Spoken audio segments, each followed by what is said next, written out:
शारदा माँ शेरा वाली दुर्गा मैया की हम लोग देवी कवच पे ध्यान देंगे, श्रवण करिएगा ध्यान से।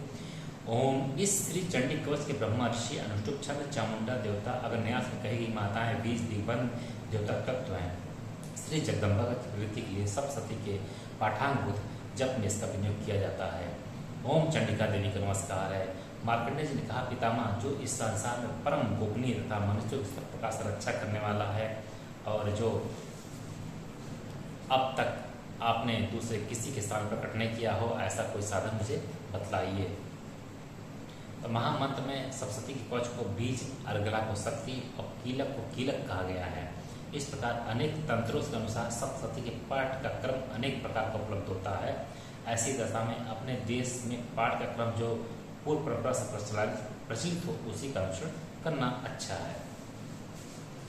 ब्रह्मा जी बोले, ब्राह्मण ऐसा साधन तो एक देवी का कवच ही है जो गोपनीय से भी परम गोपनीय, पवित्र तथा संपूर्ण प्राणियों का उपकार करने वाला है। माँ मनुष्य श्रवण करो। देवी की 9 मूर्तियां जिन्हें नवदुर्गा कहते हैं, उन्हें पृथक पृथक नाम बतलाए जाते हैं। प्रथम नाम शैलपुत्री, दूसरी मूर्ति का नाम ब्रह्मचारिणी, तीसरा स्वरूप चंद्रघंटा के नाम से प्रसिद्ध है, चौथी मूर्ति को कुष्मांडा कहते हैं, पांचवी दुर्गा का नाम स्कंद माता है, देवी के छठे रूप को कात्यायनी कहते हैं, सातवां कालरात्रि और 8वां स्वरूप महागौरी के नाम प्रसिद्ध है, 9वीं दुर्गा का नाम सिद्धात्री है। ये सब नाम सर्वज्ञ महात्मा वेद भगवान के द्वारा ही प्रतिपादित हुए हैं।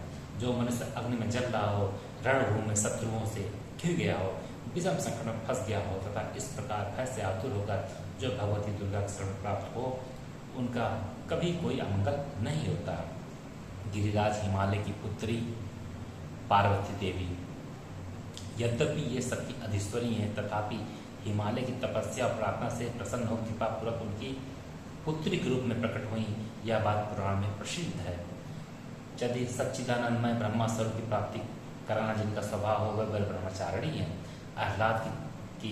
आह्लादकारी चंद्रमा जिनकी घंटा में स्थित हो उन देवी का नाम चंद्रघंटा है।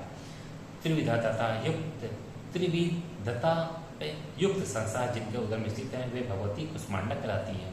छांदोग्य श्रुति के अनुसार भगवती की शक्ति से उत्पन्न हुए सनत कुमार का नाम स्कंद है। उनकी माता होने से वे स्कंद माता कहलाती हैं। देवताओं को आकर्षित करने के लिए देवी महर्षि कात्यायन के आश्रम में प्रकट हुई और महर्षि ने उन्हें अपनी कन्या माना, इसलिए कात्यायनी नाम से उनकी प्रसिद्ध हुई। सबको मारने वाली काल की भी रात्रि विनाशिका होने से उनका नाम कालरात्रि है। इन्होंने तपस्या द्वारा महान गौरव प्राप्त किया था, अतः ये महागौरी कहलानी। सिद्धि अर्थात मोक्ष को देने वाली होने से उनका नाम सिद्धिदात्री है।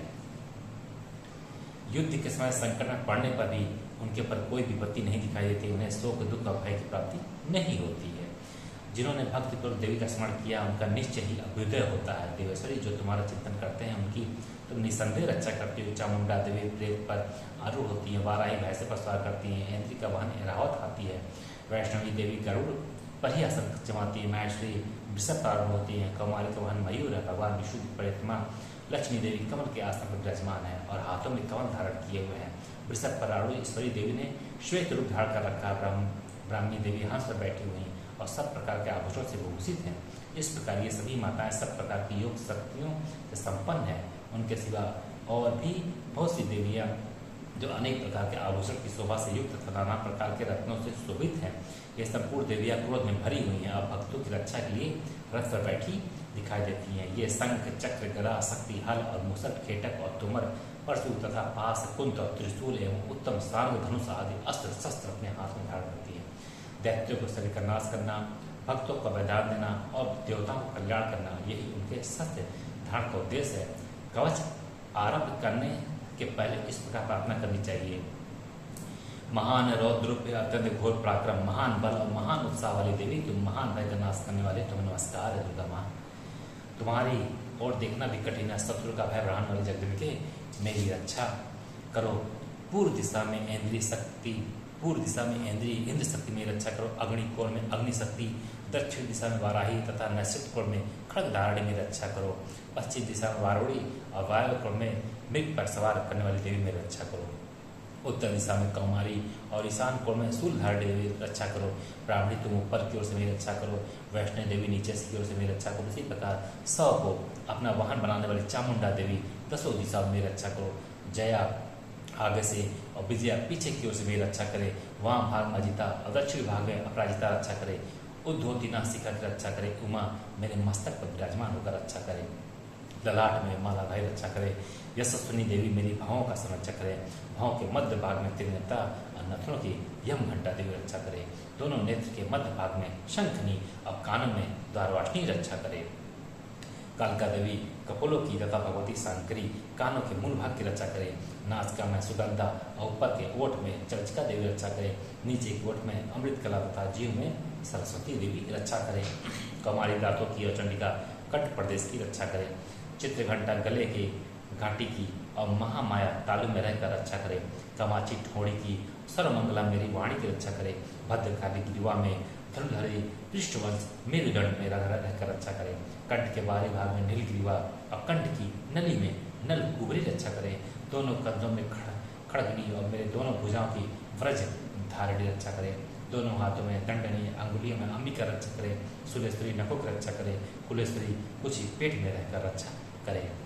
महादेवी दोनों स्तनों की और शोक विनाशनी देवी मन की रक्षा करे। ललिता देवी हृदय में और शूलधारिणी उदर में रहकर रक्षा करे। नाभि में कामनी गुहा भाग की गुहेश्वरी रक्षा करे। पूतना और कामिका लिंग की और महिषवाहिनी गुदा की रक्षा करे। भगवती कटी भाग में और बिंदवासिनी घुटनों की रक्षा करे। संपूर्ण कामनाओं को देने वाली महाबली देवी दोनों पिंडलियों की रक्षा करे। नारसिंगी देव दोनों घुट्टियों की और तेसी देवी दोनों चरणों के पृष्ठभाग की रक्षा करे। श्री देवी पैरों की अंगुलियों में और तलवासिनी पैरों के तलुओं में रहकर रक्षा करे। अपनी दाढ़ों के कारण भयंकर दिखाई देने वाली दृष्टा कराली देवी नखों की और ऊर्ध्व केशनी देवी केशों की रक्षा करे। रोमावलियों के छिद्रों में कावेरी और त्वचा की वागेश्वरी देवी रक्षा करे। पार्वती देवी रक्त, मज्जा, वसा, मांस, हड्डी और मेद की रक्षा करे। आंतों की कालाती, पित्त की मुकुटेश्वरी रक्षा करे। मूलाधार आदि कमल कोषों में पद्मावती देवी और कफ में चूड़ामणि देवी स्थित होकर रक्षा करे। नख के तेज की ज्वाला की रक्षा करे। जिसका किसी भी अस्त्र से भेदन नहीं होता वह अभेदा देवी शरीर की समस्त में रहकर रक्षा करे। ब्राह्मणी आप मेरे वीर की रक्षा करें। धनेश्वरी छाया की तथा धर्मधारी देवी अहंकार मन और बुद्धि की रक्षा करें।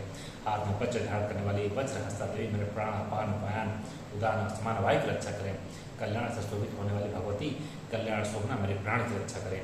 रस रूप गंध शब्द और स्पर्श इन विषयों का अनुभव करते समय योगिनी देवी रक्षा करें तथा सत्य गुण रजोगुण और तम गुण की रक्षा सदा नारायणी देवी करे। वाराही वायु आयु की रक्षा करे। वैष्णवी धन की रक्षा करे तथा चक्री चक्र धारण करने वाली देवी यश कीर्ति लक्ष्मी धन तथा विद्या की रक्षा करे। इंद्राणी आप मेरे गोत्र की रक्षा करें। चंडिके आप मेरे पशुओं की रक्षा करें। महालक्ष्मी पुत्र की रक्षा करें और भैरवी पत्नी की रक्षा करें। मेरे पति की सुखता तथा माल की क्षेम करी रक्षा करें।